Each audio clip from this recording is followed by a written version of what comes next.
நேதாஜி இப்படித்தான் இருந்திருந்தால் செயல்பட்டிருப்பார் என்று அவரோடு நான் பின்பற்றிக் கொண்டிருக்கின்றேன்.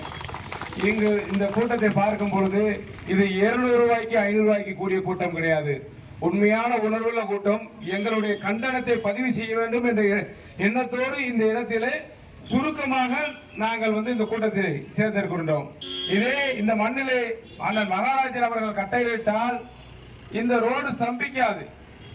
அப்படிப்பட்ட கூட்டத்தையும் திரட்ட முடியும். ஆனால் கூட்டத்தை காட்சி இந்த அரசை நாங்கள் பயங்காட்டவோ பணிவிக்கவோ கிடையாது. நீதி கேட்டு அஜித்தின் மரணம் அல்ல, பல ஆயிரக்கணக்கான பேரின் மரணத்திற்கு நியாயம் வேண்டும். இந்த போராட்டம் இந்த மண்ணிலே இதோடு முடிய போறது கிடையாது. இங்கே இருக்கிற காவல்துறையை நாங்கள் எச்சரிக்கிறதுக்காகவோ இதற்காக வரவில்லை. நியாயம் கேட்டு அஜித் குமாரை வேண்டுமென்றே படுகொலை செய்த அந்த கூட்டத்திற்கு கடுமையான தண்டனை வழங்கப்பட வேண்டும்.